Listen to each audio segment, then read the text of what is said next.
How you doing today, sir? Very well. Major event? Yeah, it's great to see over 150 people outside in the rain to hear Travis Toews, Alberta's next premier. It was exciting to see the momentum, the energy, the number of people willing to come out, and it was great to be able to just have all of the provincial and federal elected officials in this area coming together to say Travis is the guy we need. It's awesome, and a premier of Alberta in these times is a lot different than before, and the call to be on the international stage, presence is there. So, and you're there, and you shake it up, and you go after things that aren't right, that don't match with Canadian values. A lot of things that are very international. And is Travis congruent with that? Yeah, look, I think you're right that being a premier in this day and age, there's lots of emerging challenges, defending Alberta's interests on the world stage, defending Alberta's interests on the national stage, and attending policy issues at home. And I feel very aligned with Travis on all of these fronts. One big issue we're dealing with right now internationally, of course, the invasion of Ukraine by Russia, but that is an issue that underlines the importance of our energy sector, actually, and of supporting energy independence, because so much of the resources for this war are coming from Russia's ability to continue to sell gas to other countries. And so we need a premier who understands that and understands that part of the solution to the conflicts we see is for Alberta to produce and export more energy. And I know Travis understands that, and very pleased to be supporting it. So you're staying with the leadership campaign, or you came out for support as it came through town? I'm here supporting this event here in town, and I'm going to be local for most of the summer. Awesome, thank you, sir. Thank you. Out here today at headquarters, over 150 people here to support Travis Toews. Strong leader, balanced the budget, and working with him for over 3 years, I'm convinced he's the guy to lead Alberta into the next golden age. I'm so excited to be behind Travis. Well, you too. Absolutely. I can really see If it's good for Dave, it's good for me. your social media, you're right on it. You seem to be out of the gate. You're involved with a lot of the organization. Yes. What's next in locally here, or what are you doing next with the leadership? So we're into the membership sales phase right now until August 12th. If you're interested, including hopefully supporting Travis for the UCP leadership, get a membership before August 12th. After that, the leadership campaign will move into the persuasion phase of the current members. We vote on October 6th. That's when the result will be announced. And so I suspect we'll probably have Travis out here probably one more time in September during that persuasion phase. Really excited for that. Maybe we'll do 300 people. Even yourself, you're out there on the hustings, you're banging doors, you're putting down kilometers. What was your biggest step day recently? How many steps? How many steps? You know what? I don't have a Fitbit, but I know I have to work the doors hard. Right behind you is one of my great friends and great community leaders, Scott Garnett, the local UCP president here. So I better be knocking those doors, or he'll be knocking on my door. I've been door knocking mostly in the southern neighborhoods of my riding here in Sherwood Park, making my way north. And the response at the doors has been good. People are happy, economy's picking up, and COVID's behind us now, thankfully. And people just feel Alberta's swagger's back. Strongest economy in Canada, budget's balanced, and investment is pouring in along with record healthcare and education funding. People are happy. I'm happy. Thank you, sir. Thank you so much. Have you been with Travis? This is the first. This is first. See, there's no comparison. It looks really good. Yeah. The vibe was excellent. The speech was right on. Well, when we knew that Travis was coming to Sherwood Park, we just wanted to make sure that as many local Conservatives had a chance to come out and hear what he had to say, and I'm really encouraged by the turnout. I think it's been a great night so far. And how is it at the membership table? Well, I'm not working the table, but from what I can tell, it looks like we've got a lot of members here, so that's great news, and we're just going to keep working hard to try and convince as many Albertans as possible to join our movement, become members, and get involved. And with your colleagues in the House, is there a growing momentum for Travis? Well, I think at the end of the day, what really matters is that every single member gets the same amount of vote. Every member gets a vote. So it doesn't really matter what all of the MLAs think. We're just one vote. And so what I'm really encouraged by today is that so many folks got to come out and talk to Travis, hear what he had to say, ask him some tough questions. And at the end of the day, as long as we're building our movement and selling more memberships and getting people involved, I think the future for conservatism in Alberta is very bright. Awesome, sir. Thank you. Because of the absolutely responsible, defensible, and extremely compelling advocacy they do. They advocate for all Albertans and all Canadians. So thank you again. A little bit about myself. Firstly, thanks for coming out. My goodness, we've got a Tuesday evening in July. Thank you for your engagement. Engagement matters today like it hasn't, I would suggest, since 2019, and maybe before 2019. A bit about myself. I'm a lifelong Albertan. My wife and I are both lifelong Albertans. We live in the Northwest in the constituency of Grand Prairie Wapiti. For those who don't know where that is, it's in the northwest part of this province, west and a little bit north of Edmonton. We've got 3 children and, yes, 11 grandchildren, and we're so pleased to have 11 grandchildren. Our 3 children are making Alberta their home. We're extremely thankful for that, friends. I want Alberta to be the best choice for my grandchildren and for yours. That's ultimately what's compelling myself and my wife for offering our leadership to this party and to this province.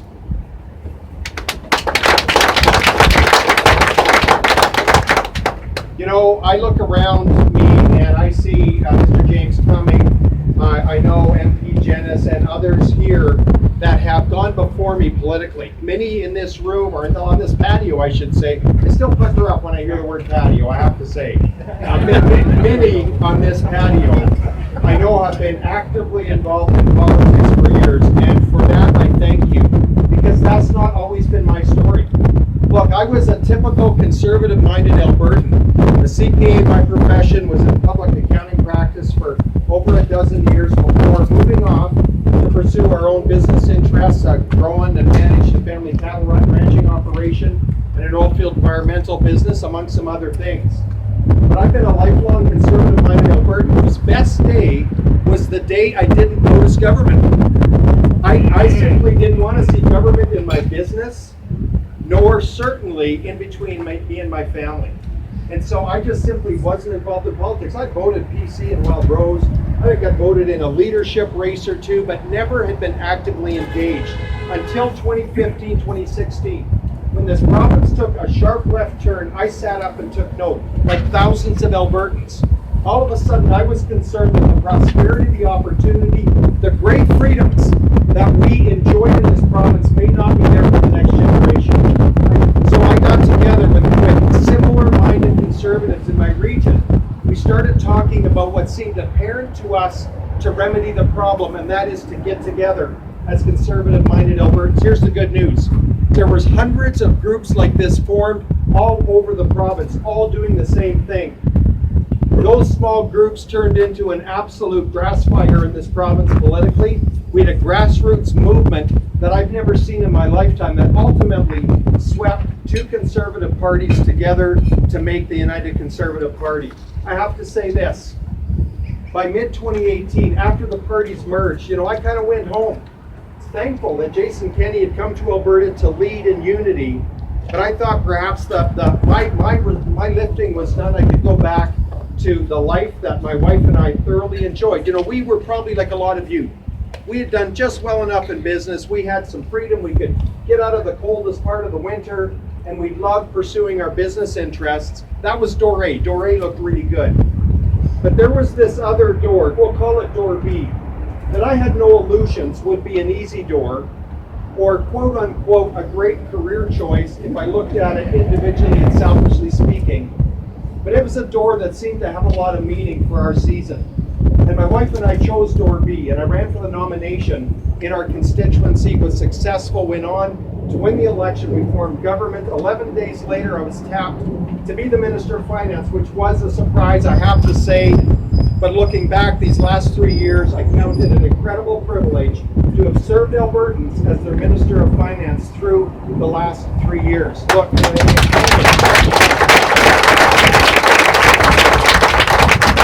I don't have to tell you this. We inherited a fiscal train wreck. There's no other way to put it. Economists would say that we were looking at a structural deficit of $7 to $10 billion. That means unless we made fundamental structural changes, we were going to be in perpetual deficit. So we went to work at that point on creating a new fiscal plan, and that meant some difficult choices. It wasn't easy. But together with my colleagues, because we were shoulder to shoulder on this goal, we brought in a fiscal plan and implemented one that brought this province ultimately to balance. That, along with positioning the economy for disproportionate investment attraction and economic growth. Now, I want to say one thing. Look, I'm still fresh off the private sector. I know this. Governments don't create wealth. That's right. At best, they redistribute it, and they do it inefficiently. That's right. The government's responsibility is to create the most competitive business environment possible. That's what we set to do. And then it's entrepreneurs like many in this room that see opportunity that governments never could. That work hard. Yes. That can't deploy capital and grow an economy, friends. That's what's happened in this province in the last 18 to 24 months. Alberta is now poised to lead the nation in real GDP growth. Our unemployment rate has dropped to 4.9%, the lowest since 2014. If you're an employer here today, you know it should be 1 to 2% because of the number of vacant positions we have right now in the province. All of that, along with fiscal discipline, gave me the privilege of rising to the legislature in February, presenting a balanced budget through all 3 fiscal years of the fiscal plan, finally bringing this province to balance once again.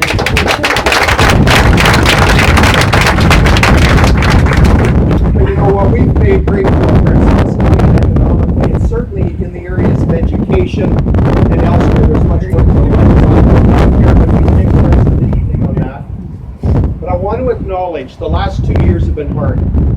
They've been very hard. So many Albertans have experienced loss. I hear those stories as I travel around the province. Albertans who lost jobs, entrepreneurs and business people who lost 10 years of equity, 20 years of equity. I talked to one last night who lost his hospitality business completely. You know, 10, 20 years of sweat equity gone. It's been hard. But it's even been worse than that. I talked to Albertans who couldn't spend the last hours with a loved one. I talked to Albertans who are suffering from the effects of isolation, themselves or somebody in their family, seniors, young people. In fact, I dare say there's probably not one person in this room that doesn't have somebody at least close to them that is struggling emotionally or even with mental health or addictions issues over these last 2 years. Friends, it's been hard. There's been so much loss experienced in so many ways. And I want to acknowledge that. All of that loss has led to division in so many parts of our society, and that grieves me. We see division in businesses, communities, chambers of commerce. Tragically, we even see division in faith communities and even families. This conservative movement has not been spared from that division over the last 2 years. And so the question I have for all of you and for myself, how do we go forward in this environment? How do we go forward in an environment where, again, our movement has cracks in it, has fissures in it? How do we come together again and ensure that we can offer Albertans the best option for government in 23? It's a simple look. I'll be interested to hear your perspectives when I visit with you, but I'm going to share a couple of mine. Number one, I believe we must, again, unite around those values that ultimately unite us as a movement.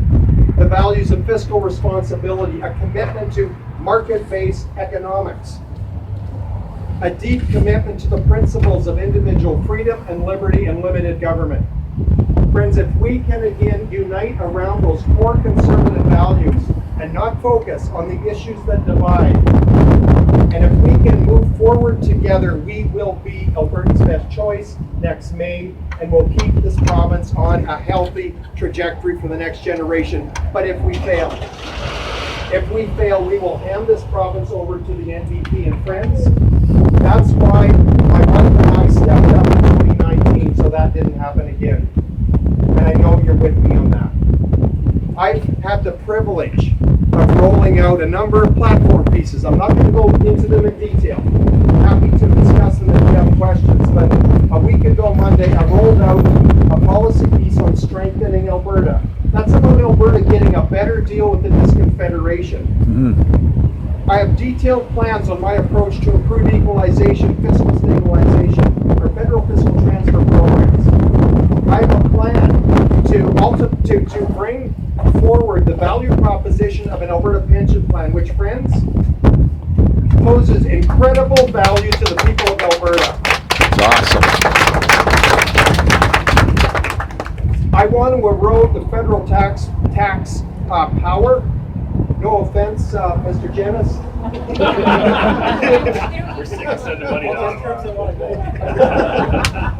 and I want to move that to the provinces. I don't want Ottawa to overly tax Albertans and then send us transfer payments with strings attached. Let's do it all out of Alberta. That's right. I have definitive plans with real teeth to be able to lead on our vital economic interests, including energy and agriculture.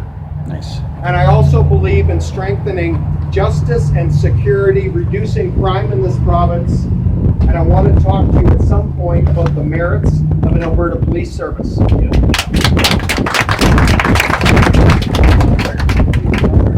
All of that, friends, constitutes a definitive strategy on strengthening Alberta. I'm going to summarize my approach in this way.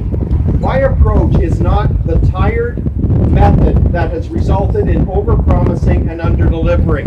Going forward with a lot of political bluster that can't deliver. That's not my style.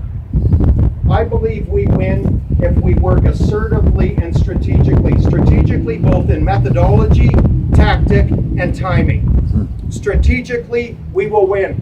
This isn't an approach of a lot of political rhetoric. This is an approach where we look at every individual opportunity to strengthen Alberta's way. Nice. And then we deliver on that strategy. Friends, it can be done. Lastly, let's take a page out of Quebec's handbook, and not the page on separation. That ultimately ensured Quebec is an internal.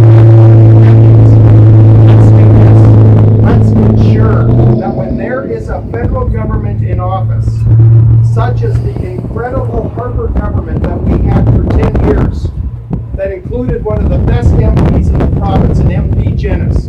Let's ensure that we don't squander an opportunity, because Quebec has made their mileage with incremental improvements, knowing that when a Liberal government was in office, that Liberal government needed Quebec politically. We can never again squander a time when we have a government in Ottawa that needs Alberta politically. We need to make mileage on every one of these fair deal items. Not that we wait till then. We have a chance to renegotiate equalization in 2024. We make good on that opportunity, but we never squander an opportunity when we've got a government that we can work with in Ottawa. Here, here.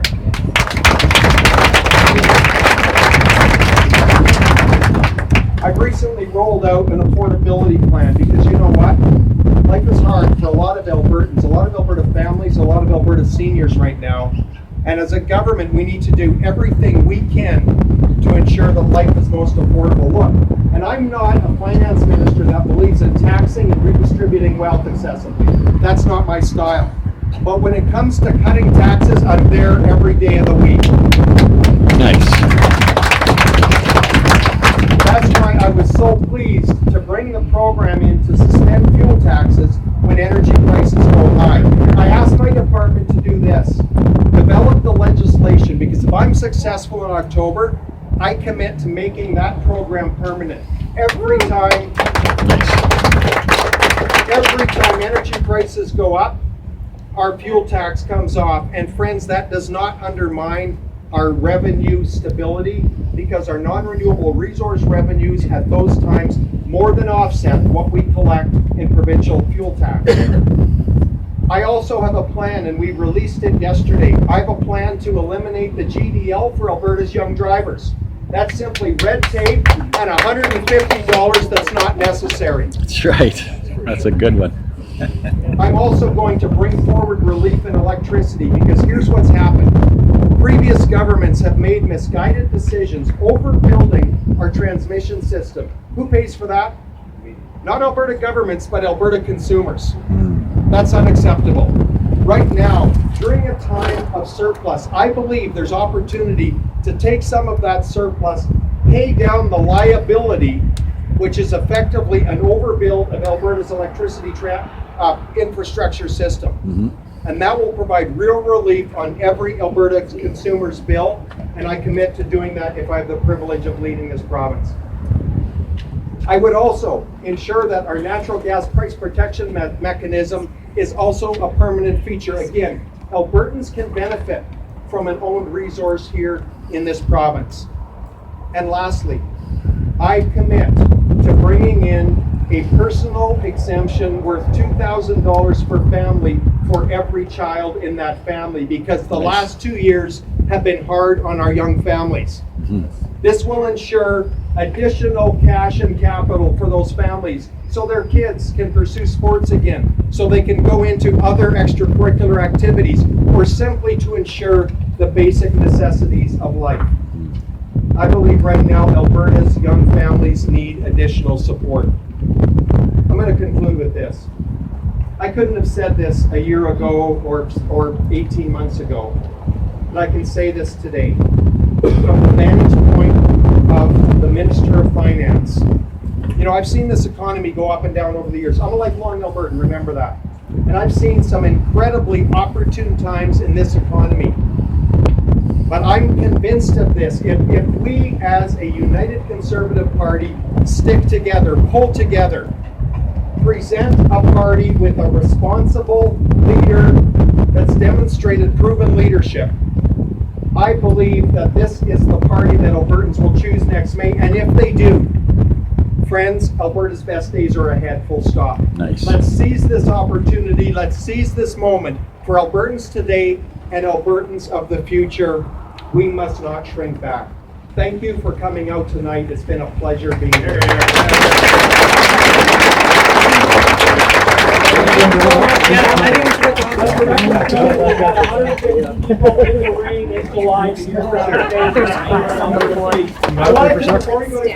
Before we reach any higher.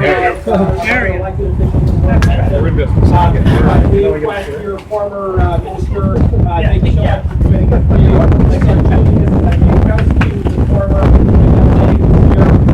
Elizabeth Lady, great former counselor. Sorry. Ken Lesniak was elected municipally and does so many great things for our community on that. I think I've got everybody elected. So it's so great to be here, and thank you so much, all of you, for coming. We've got time for a few questions now. So let's start with. I'm gonna start with my former principal. Yankee.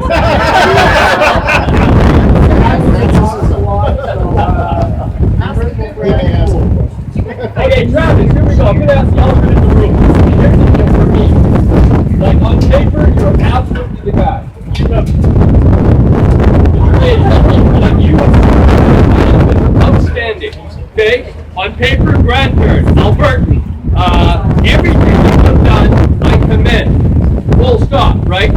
When Mr. Kenny was uniting the parties, many of us here put a lot of resources, money, time, and people resources that we sacrifice so we convince people to vote for the UCP. So then, that's been a train wreck. Now I want to circle back to that.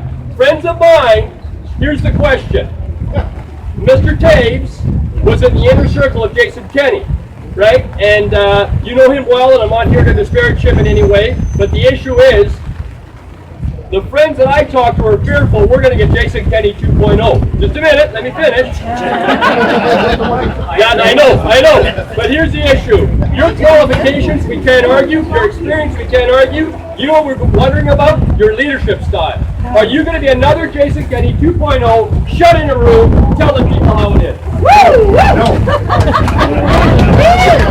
We need the answer. We need that answer. That's the best question I could get. Thank you for that question. Here's the reality. Jason Kenney and I share, I feel I got a duck. Yeah. Jason Kenney and I share a deep commitment to conservative values. That allowed us to work well together fiscally and economically. And he gave me a lot of deference on fiscal and economic matters. We are very different individuals. I've been in the private sector all my life till 2019. That's not his story. I'm comfortable in downtown Edmonton, Calgary, even New York. I have to say less so in Toronto. But my roots are deep in rural Alberta. Look, I'm a cattle rancher from rural Alberta. My leadership tone, style, and approach will be completely different. Look, there's a time for every leadership style. I loved it when Jason Kenney was defending me, up in somebody's grill, just going at him. That was his style. There was days I really loved that. My approach, tone, and style is very different. Number one, when I was the president of the Canadian Cattlemen's Association, following BSE, which was really tough in the industry, I had to shepherd a national organization with disparate provincial interests at a time of great loss and emotion, not dissimilar to where we're in today. And I know this, I've come to realize this the hard way. I often don't have the best idea around the table. I'm not the smartest guy in the room necessarily, most often not. I depend on a team. Not only do I accept divergent views, I welcome them to the table so we can hammer them out and collectively land on the best decision. That's my leadership style. My tone can be probably summarized in the way we completed our public sector negotiations over the last 8 months in this province. I wasn't responsible for doctors, but I was responsible for every other major bargaining table. We did that collaboratively. We did that without one spat in the media. We did that without one day's work stoppage in healthcare delivery or education. And yet we achieved our fiscal goals and were fair to Alberta public sector workers. That's my leadership style and tone. I've got a plan for caucus. It includes bringing caucus members in a caucus retreat at the beginning of a term and maybe even a session to collectively, shoulder to shoulder, agree on the priorities and initiatives that we're going to take on as a government. Then I'm going to ensure that as ministers go off and develop policy, there's a great mechanism for those MLAs that bring a special competence and expertise and interest in an area to work with those ministers. Number three, I'm going to ensure that there is great caucus time for members to represent the views of their constituents, full stop. I will not only accept divergent views, I welcome them around the table because MLAs have a fiduciary duty to bring the views of their constituents to the table, to pound the table, to try to win the day. They may not, but they need the opportunity to express their views. They can go back to their constituents and say, well, you know what? You were heard. I had the chance to bring your views to the table and we fought it out. Here were all the views that were shared. Ultimately, we landed here as a caucus. Every MLA needs that opportunity. Then I will mandate basic board governance training with all MLAs at a retreat. I've been surprised at the lack of basic board governance knowledge held by a few of our MLAs. And then, as a group of MLAs, we will collectively decide on a code of conduct based on those sound governance principles. And then, if an MLA crosses the line, they're out. There needs to be discipline. I want to recognize Leon Benoit as well and James Cummings, two great former MPs. I'm going to try to get the microphone, people doing questions, so the folks inside can hear what's going on. And so maybe we'll do two questions now, and then so I'll go to you, Trina, after. One question, first of all, thank you. Can't hear you.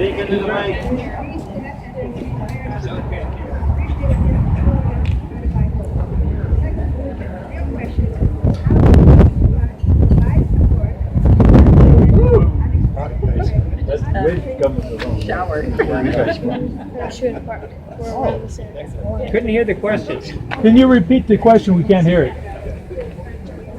Okay, well, thank you very much. Trina Blum, I'm board chair of Alberta Schools, and I have my name previously in Course So my question for you is that what can we expect with the public sector and school boards that will be and part two for me is there will be a great deal of opposition to the curriculum that has been on the board. And so we plan on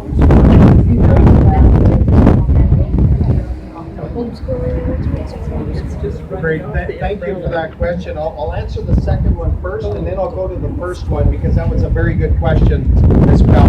The second question is really a question around the curriculum. There's been a lot of discourse around the changes to the curriculum, and here are my views. Number one, I'm fully in support of the curriculum rewrite principle and the direction of the curriculum rewrite. I'm fully supportive of moving to an education curriculum with, again, a focus on the core disciplines of numeracy, literacy, and fact-based education. I'm fully supportive of removing activist ideology from either side of the spectrum out of the curriculum. The curriculum has no place for that. I'm supportive of Minister LaGrange's approach to PAWS, the social studies curriculum. There were real concerns raised on the sequencing, the age appropriateness of the material. I've supported her delay, but I'm also supportive of the principle, again, of fact-based education, focusing on the core disciplines and removing the activist ideology out of it. So that's my position on the curriculum. Look, with respect to education, Minister LaGrange brought a new funding formula in that would move more resources to the classroom. And we held the line on education funding, as you probably know, for the first 3 years. In this budget, we increased it by 1.7%. Right now, look, fiscally, we've done the heavy lifting. And the beauty is when you've done the heavy lifting fiscally, we've got our expenditures in line. Now we can look to make adjustments upward with population growth and inflation. That means we can be assured of a well-funded education system as we all work to deliver it most efficiently. Thank you for that question.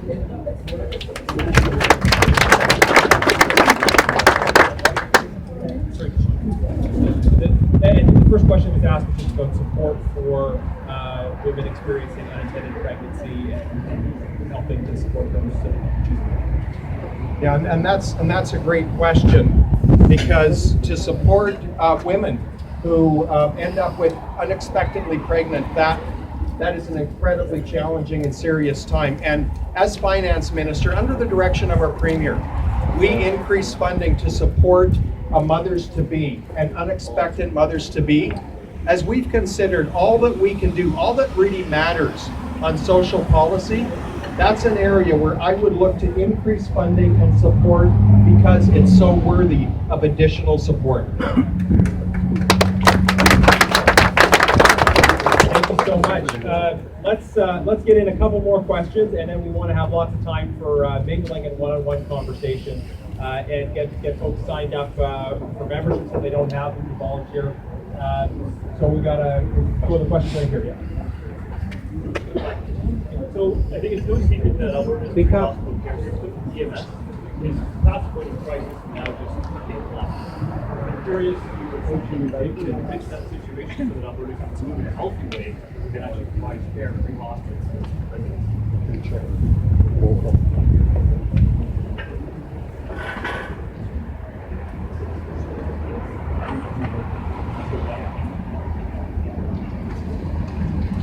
Thank you very much for being here.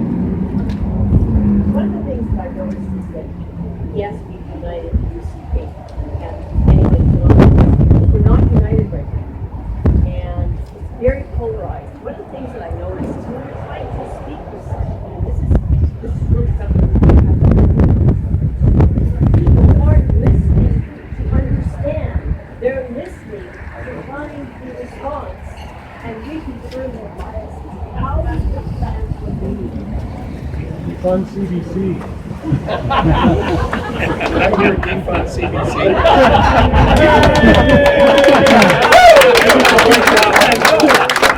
That's the best answer yet. Gotta start somewhere. Thank you for that question, because that is such an issue. Look, during the last 2 years, we've all siloed off. You know, our circles became smaller. We tended to spend time with people who thought like we did. That's kind of the natural direction. Our news feeds fed us news we wanted to hear and that we agreed with. I don't know if I've been in a time where people have siloed as much as they have the last 2 years. So again, how do we go forward? Number one, so many Albertans feel they haven't had a voice. We need to give them a voice. I've talked a bit about how I would approach caucus. That's part of the answer. because every Albertan needs to know that their elected government MLA has brought their views to the table. That's part of the answer. Secondly, it's getting to events like this and hearing the perspectives of Albertans. You know, during the pandemic, even during the tough days when we couldn't meet indoors, I made a point of meeting in farmyards and backyards with my constituents. You can imagine how those meetings went. I'm from Rio Grande, Alberta, and I was on that emergency cabinet committee. But you know, two things. Albertans needed to vent. They needed to share the loss that they were experiencing at the time, and I needed to hear it. Because in the absence of that, I could suffer from dome disease, getting caught in the bureaucracy of homogenous thinking. Ultimately, I don't have all the solutions. But this is about listening and giving Albertans a voice. This is about listening and giving Albertans a voice. It's absolutely critical. It's about ensuring each caucus member has the ability to bring the views of their constituents to the table. And it's a matter of all of us as United Conservative Party supporters doing our part to pull this movement together.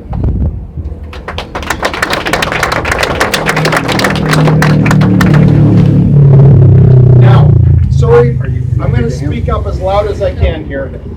On the question of the failing EMS system, such a pertinent question.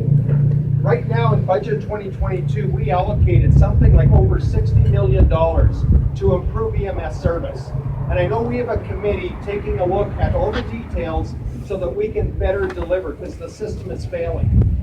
Now, I can go into a long dissertation of my observations of a toxic culture and a failure at AHS. No offense to be taken, but that's simply the way it is. With EMS, as I've talked to Albertans, I've also found that many communities actually support their own EMS. Back in the day, it was decentralized, not a centralized service. I don't pretend to have all the answers on EMS, but this has been my broad observation with AHS. The highly centralized decision-making model at AHS has not only failed Albertans, it's tragically failing frontline healthcare professionals every day.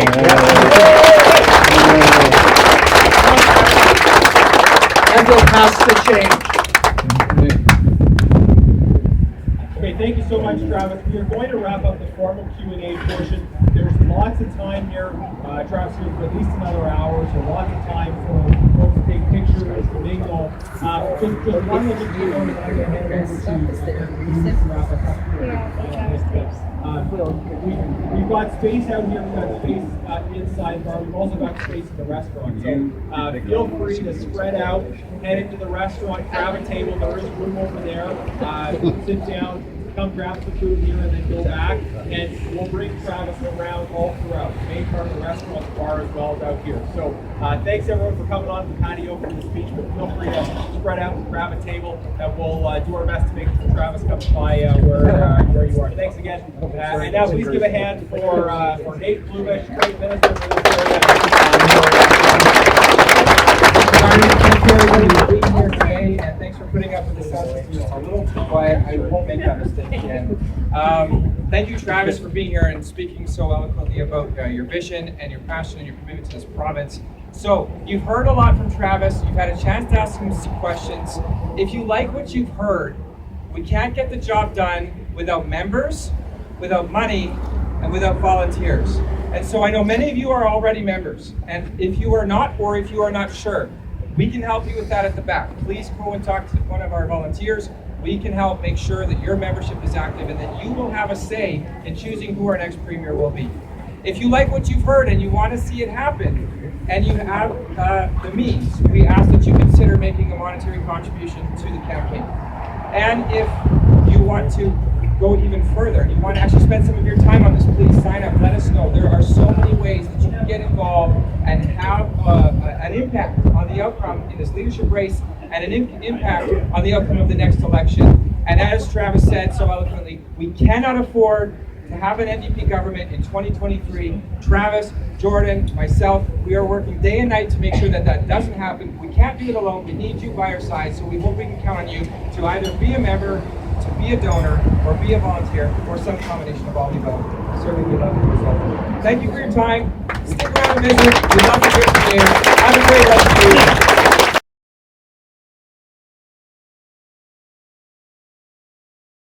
You're going center UCP. Is it enough to win Alberta?